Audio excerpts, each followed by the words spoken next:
I like it.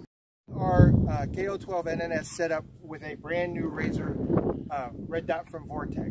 So basically I've already zeroed it, I mounted it, and I've zeroed it up for birdshot at 14 yards. So basically what we're going to do is we're going to check and confirm that, and then we're going to check the slug holds. So how did you get such a tight pattern over there?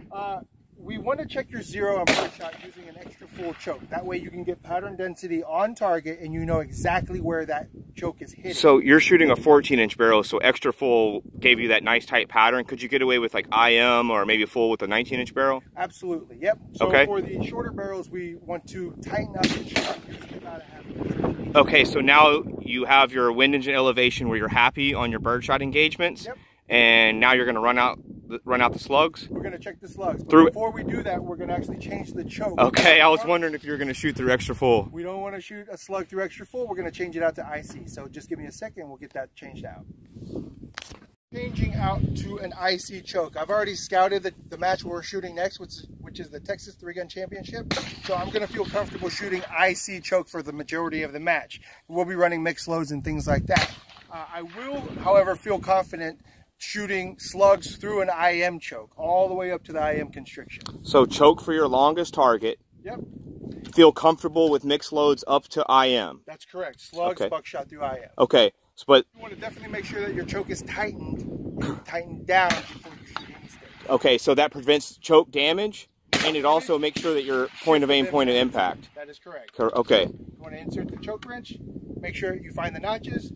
Nice little snug turn there. Make sure it's nice and tight, and that's about it. Awesome. Yep.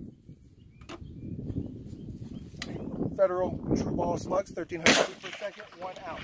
Okay.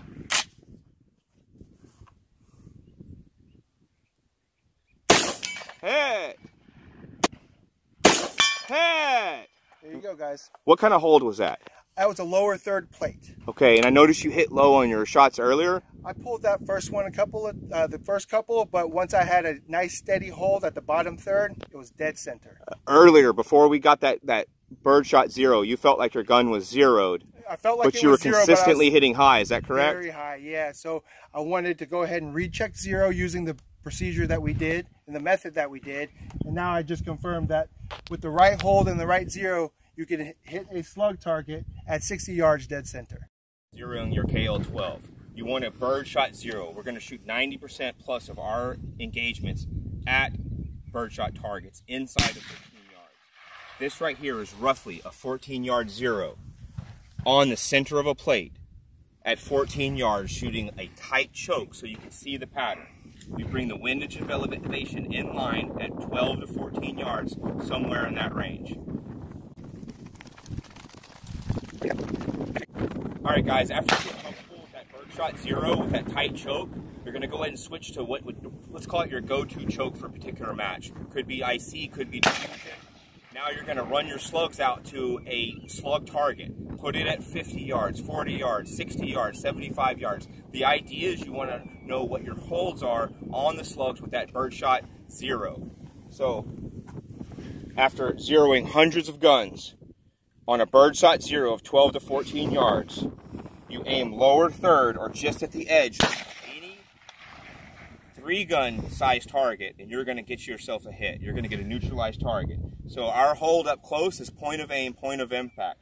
Our hold at 60-ish yards, 75 yards, 50 yards is lower third to bottom edge. And that will change with velocity slightly, correct, right? Right. So we're shooting 1,300 1 ounce. If I'm shooting 1,650 1 ounce, my slugs are going to be a couple of inches higher. If I'm shooting low recoil, some of the 1,300 7 1/8 ounce, 1150 1 ounce or 1 1/8 ounce, whatever they are, you're going to bring that difference between your birdshot and your slugs closer, which means your holds are less. So from center on low recoil, you'll be holding less. On full power max tram slugs, from center, you'll be holding a low more. So again, recommended slugs for a KL-12, 1,300 FPS 1 ounce.